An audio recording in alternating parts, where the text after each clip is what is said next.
마음 깊숙한 곳의 균열, 스스로 무너지는 사람들을 본 적 있으십니까? 잔잔한 파도에도 흔들리는 배처럼 사소한 일에도 격앙되고 순식간에 모든 것을 잃어가는 사람들, 친구, 건강, 명예, 기회. 마치 폭풍우 속 조각배처럼 정신없이 표류하다가 자기도 모르게 바닥을 치는 모습 말입니다. 세상이 그들을 짓누르는 것이 아닙니다. 스스로의 마음을 다스리는 법을 배우지 못했기 때문입니다. 자신의 감정을 조절하지 못하는 자는 결국 세상의 모든 것에 휘둘립니다. 그 대가는 후회로 가득 찬 삶, 충동적인 행동, 잘못된 선택, 그리고 깨어진 관계입니다. 하지만 이 영상을 끝까지 보고 제가 알려드리는 내용을 실천한다면 마치 마법처럼 느껴지는 변화를 경험하게 될 것입니다. 외부가 아무리 혼란스럽더라도 내면에는 고요함, 명료함, 그리고 강인함이 자리 잡을 것입니다. 저는 10년 넘게 스토아 철학을 연구하고 실천해온 아드리아노입니다. 인스타 감성 글귀가 아닙니다. 스토아 철학은 삶의 예술, 삶의 근본 원리입니다. 제가 겪은 어려움들을 헤쳐나가는 힘이 되었고 여러분의 삶도 변화시킬 수 있다고 확신합니다. 더 이상 못 참겠어. 이 흔한 말 속에는 많은 이들이 갇혀있는 보이지 않는 감옥이 있습니다. 세상이 나의 평정심을 빼앗는다고 착각하는 것입니다. 하지만 진실은 더욱 냉혹하면서도 동시에 자유롭습니다. 여러분을 무너뜨리는 것은 외부의 사건이 아니라 그 사건에 대한 여러분의 반응입니다.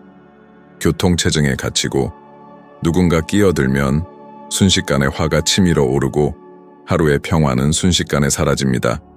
부당한 비판을 받으면 밤잠을 설치며 억울함을 곱씹고 자책합니다. 과거의 일에 괴로워하며 밤을 지새운 적이 얼마나 많습니까? 무엇을 얻었습니까? 에픽테토스는 말했습니다. 사건 자체가 우리를 괴롭히는 것이 아니라 우리가 사건에 대해 내리는 판단이 우리를 괴롭힌다.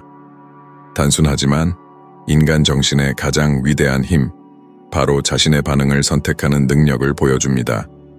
실직을 했다고 가정해 봅시다. 그것은 단순한 사실일 뿐입니다. 하지만 여러분의 반응이 여러분의 운명을 결정합니다. 절망에 빠질 수도 있고 새로운 기회로 삼을 수도 있습니다. 내면의 통제력, 이것이 성공과 실패를 가릅니다. 윌 스미스를 보세요. 오스카 시상식에서 충동적인 반응으로 수십 년간 쌓아온 명성에 먹칠을 했습니다. 만약 그 순간 숨을 고르고 현명하게 대처했다면 어땠을까요? 외부의 결과는 달라지지 않았을지도 모릅니다. 하지만 내면은 달라졌을 것입니다. 넬슨 만델라를 보십시오. 27년간의 억울한 감옥 생활.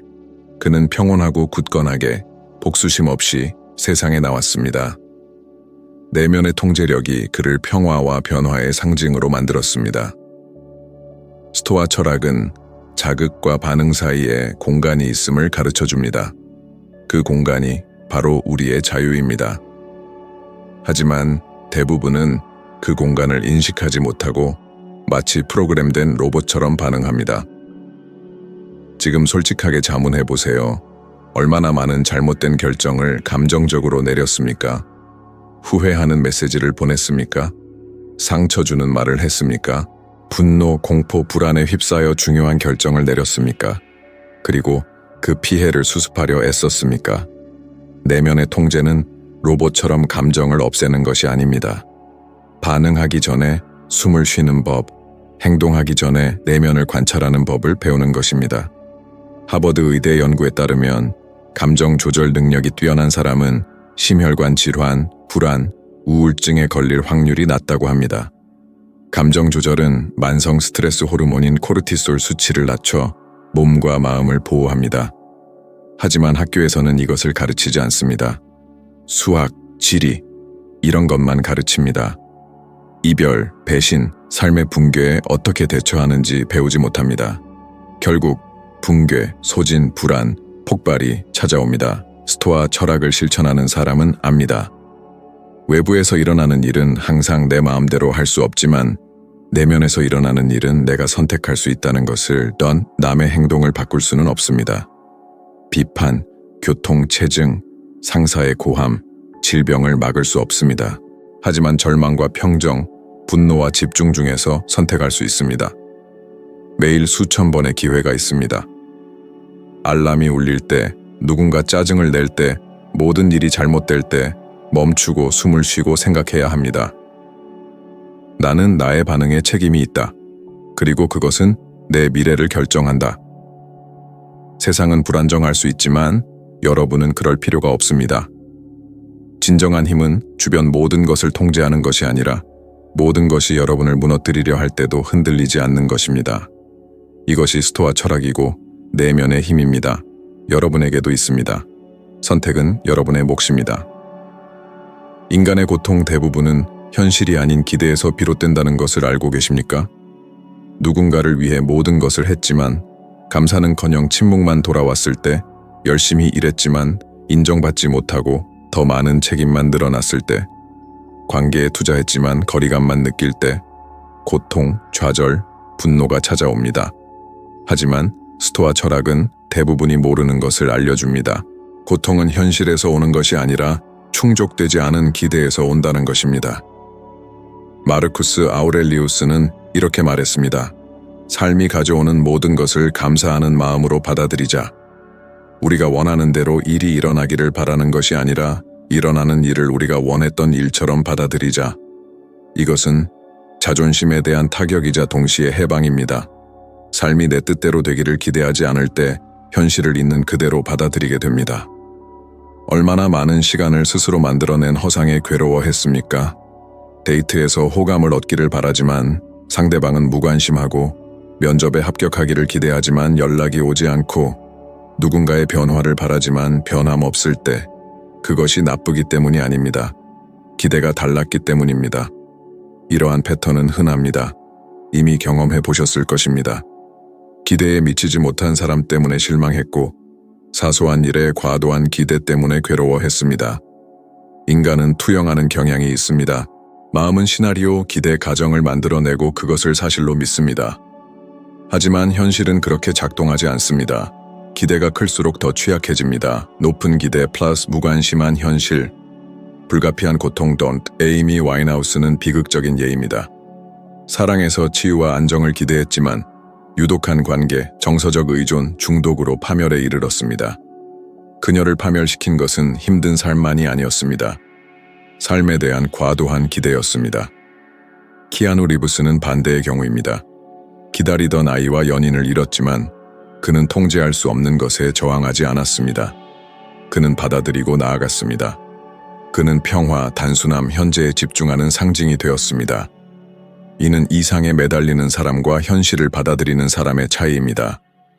순응하라는 것이 아닙니다. 기대와 현실을 일치시키라는 것입니다. 타인이 완벽하기를 기대하면 고통스럽고, 계획대로 일이 진행되기를 기대하면 좌절합니다.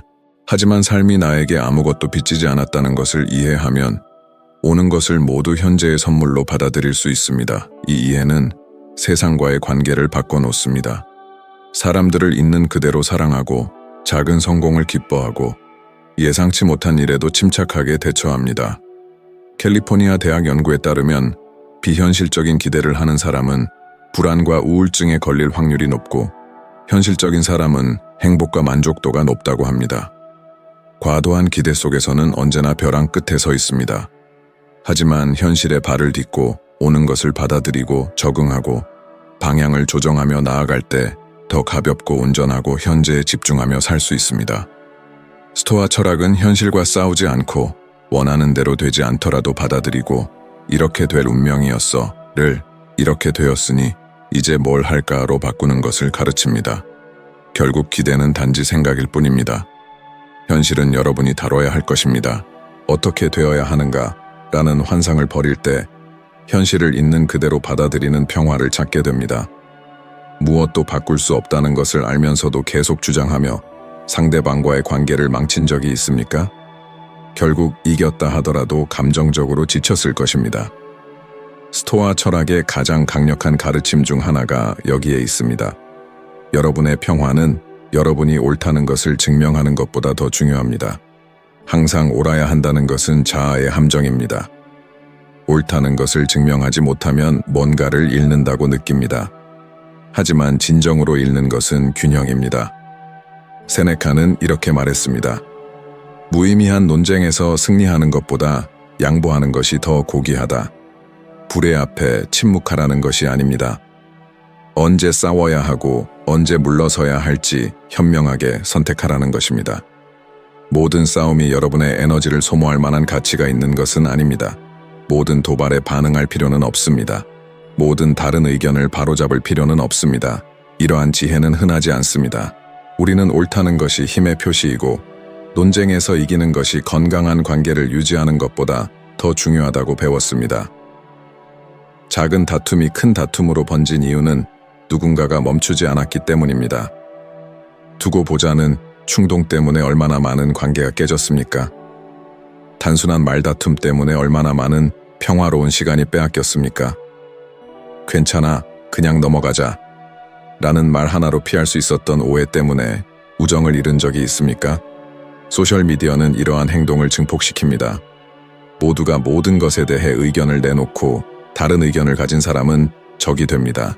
끊임없이 반박하고 바로잡으려는 이러한 노력은 조용히 여러분의 에너지를 갉아먹습니다. 정신적, 감정적 고갈은 여러분의 평화를 빼앗습니다. 다니엘 골먼의 정서지능에 나오는 실험에 따르면 공개적으로 반박을 받으면 뇌의 편도체 투쟁 또는 도피 반응과 관련된 부위가 마치 신체적 위협을 받을 때처럼 활성화된다고 합니다. 즉 논쟁에서 누군가 여러분에게 도전하면 뇌는 공격받고 있다라고 반응합니다. 하지만 그것은 단지 의견일 뿐입니다. 이것을 인식하지 못하면 반응적이고 폭발적이며 불안정해집니다. 하지만 이 싸움이 정말 가치가 있을까라고 자문할 수 있는 능력을 기른다면 에너지를 보존하고 집중력을 유지하고 평화를 지킬 수 있습니다. 카니에 웨스트를 보세요. 위대한 아티스트이지만 공개적인 논쟁에 휘말리고 결과적으로 계약을 잃고 신뢰를 잃고 명성에 먹칠을 했습니다. 모건 프리먼은 근거 없는 비난을 받았지만 거의 폭력적으로 반응하는 모습을 보이지 않았습니다. 그는 자신의 이미지, 마음, 유산을 지켰습니다. 이것이 스토아 철학입니다. 다음에 누군가 여러분에게 반박할 때 반응하기 전에 생각해 보세요. 이 논쟁에 참여하는 감정적 비용은 얼마나 될까? 무엇을 얻고 무엇을 잃을까? 때로는 시간을 잃고 때로는 에너지, 명성, 귀중한 관계를 잃습니다. 불필요한 갈등에서 항상 잃는 것은 내면의 평화입니다. 상대방은 진정한 대화에 관심이 없을 수 있습니다. 이기고 싶어 하고 도발하고 균형을 깨고 싶어 합니다. 여러분이 충동적으로 반응하면 그들은 승리합니다. 진정한 강자는 소리 지르는 사람이 아니라 언제 침묵해야 할지 아는 사람입니다. 평화로운 것이 무의미한 논쟁에서 이기는 것보다 낫다는 것을 아는 사람입니다. 수동적인 것이 아니라 선택적인 것입니다. 각 논쟁은 에너지 투자이며 어디에 투자할지 잘 선택해야 합니다. 아무도 여러분에게 동의할 의무가 없습니다. 그리고 여러분은 여러분의 평화를 어떤 자존심 싸움에도 희생할 필요가 없습니다. 침묵은 때로는 가장 큰 성숙의 표시입니다. 반응하지 않는 것은 가장 강력한 반응의 형태입니다. 이것을 배울수록 삶은 더 가볍고 스트레스가 줄어들고 후회가 줄어들고 평화, 명료함, 진정한 힘이 생깁니다. 스토아 철학은 약해지라고 가르치는 것이 아니라 흔들리지 않도록 가르칩니다. 그리고 종종 그것은 조용한 선택으로 시작합니다. 나는 아무것도 증명할 필요가 없다. 나는 단지 나의 평화를 지키면 된다. 스스로 자신의 적이 된 적이 있습니까? 하고 싶어서가 아니라 필요할 때 아니요 라고 말하지 못했기 때문입니다. 충동을 억제할 힘이 없었기 때문입니다. 생각 없이 행동하고 나서 후회했기 때문입니다. 이러한 행동은 생각보다 흔하며 엄청난 대가를 치릅니다. 자제력이 없는 사람은 외부 자극에 휘둘립니다. 세네카는 이렇게 말했습니다. 자신의 욕망의 노예가 되는 것은 최악의 노예 생활이다. 이러한 노예 생활은 매일 작은 결정 속에서 나타납니다. 알람이 울려도 끄고 다이어트를 하겠다고 해놓고 빵 냄새에 이끌려 빵을 사 먹고 공부나 일을 하려고 앉아있지만 알림에 이끌려 시간을 낭비하는 행동들. 이것은 작아 보이지만 삶을 만들어갑니다. 작은 일에서 자제력을 잃으면 큰 일에서도 통제력을 갖기 어렵습니다. 대부분은 자신의 충동에 휘둘립니다. 필요한 것을 하지 않고 원하는 것을 합니다. 자유를 규율의 부재로 착각합니다. 진정한 자유는 아무도 보지 않을 때도 아니오라고 말할 수 있는 것입니다. 마이크 타이슨은 극단적인 예입니다. 힘, 재능, 명성, 돈이 있었지만 자제력이 없었습니다. 스캔들에 휘말리고 투옥되고 재산을 잃고 명성이 땅에 떨어졌습니다. 자제력을 갖지 못했기 때문입니다. 그는 상대 선수가 아니라 스스로와의 싸움에서 패했습니다. 톰 브레이디를 보세요. 미국에서 가장 경쟁이 치열한 스포츠에서 수십 년 동안 정상에 있었습니다. 철저한 식단 관리, 엄격한 일과 흔들림 없는 집중력, 그는 스스로를 통제했습니다. 그 내면의 통제력이 그를 다른 선수들보다 오래도록 성공하게 했습니다. 그들의 차이는 자기 통제력입니다. 과학도 이를 증명합니다. 스탠포드 대학의 마시멜로 실험에서 즉시 마시멜로를 먹지 않고 기다린 아이들이 나중에 학업 성적, 건강, 관계에서 더 좋은 결과를 얻었다는 것을 보여줍니다. 자기 통제력이 결정적인 요인이었습니다. 관계, 재정, 직장, 정신 건강에 모두 적용됩니다. 자제력 있는 사람은 더 많은 열매를 거둡니다. 더 똑똑해서가 아니라 기다릴 줄 알고 쉬운 것을 선택하는 대신 옳은 것을 선택하기 때문입니다. 지난 몇 달 동안 스스로를 방해한 적이 얼마나 많습니까? 나중에 하지라고 얼마나 자주 말했습니까? 스스로에게 얼마나 많은 약속을 하고 지키지 않았습니까? 즉각적인 쾌락 때문에 얼마나 많은 계획이 실현되지 않았습니까? 자책할 필요는 없습니다. 깨달아야 합니다. 여러분의 삶은 세상이 변할 때 변하는 것이 아니라 여러분의 선택이 변할 때 변합니다. 그리고 그 선택은 내면에서 시작됩니다. 에픽테토스는 말했습니다. 자기 자신을 지배하지 않는 자는 자유롭지 못하다. 이는 스토아 철학에서 가장 중요한 문구 중 하나입니다. 정치적, 경제적, 사회적 자유가 아닙니다. 자신의 충동을 지배하는, 자아를 극복하는, 자신과의 약속을 지키는 가장 어려운 자유에 대한 것입니다. 여러분이 해야 할 일을 한다면 삶은 어떨까요? 과도함을 멈출 수 있다면, 의욕이 없어도 시작할 수 있는 규율이 있다면, 더 편안한 것을 선택하는 대신 더 나은 것을 선택할 수 있는 힘이 있다면, 평범한 삶과 특별한 삶의 차이는 바로 이 보이지 않는 힘에 있습니다. 이 힘은 누구에게서 주어지는 것이 아니라 여러분 스스로 만들어내는 것입니다. 꾸준함, 침묵, 자신과의 약속 속에서 마음의 고삐를 쥐는 순간 세상은 여전히 제멋대로지만 당신은 더 이상 그 세상의 꼭두각시가 아니라는 걸 깨닫게 됩니다. 흔들리는 욕심, 산만한 생각, 충동적인 행동들, 이 모든 것에서 자유로워지는 거죠. 그리하여 얻는 것은 뭘까요? 흔들리지 않는 나만의 힘, 자존감, 그리고 세상 어떤 것과도 바꿀 수 없는 독립적인 내 모습입니다. 이 변화는 당신의 모든 것을 바꿔놓습니다. 세상이 아무리 휘둘러도 내면의 힘이 굳건하다면 끄떡없습니다. 인생을 결정짓는 건 사건 자체가 아니라 그 사건에 어떻게 대처하느냐에 달렸다는 걸 알게 되는 거죠. 그리고 그 선택은 바로 지금 당신의 손안에 있습니다. 더 이상 기다릴 필요도 남에게 의지할 필요도 없습니다. 작지만 강력한 변화는 당신의 내면에서 시작되어 당신 주변의 세상까지 바꿔놓습니다. 조금씩 실천해보세요. 그러면 분명 달라지는 걸 느낄 겁니다. 충동적인 행동도, 답답한 좌절도, 불필요한 갈등도 줄어들고 마음의 평화, 맑은 시야, 그리고 인생의 주인으로서 당당하게 나아가는 자신을 발견하게 될 겁니다. 이 이야기가 와닿았다면 다음 영상을 통해 한 단계 더 나아가 보시죠. 자기 성장의 여정, 자아 완성을 향한 발걸음을 계속 이어나가세요. 오늘보다 조금 더 나은 당신을 만나보세요. 함께 해주셔서 감사합니다. 다음 영상에서 만나요.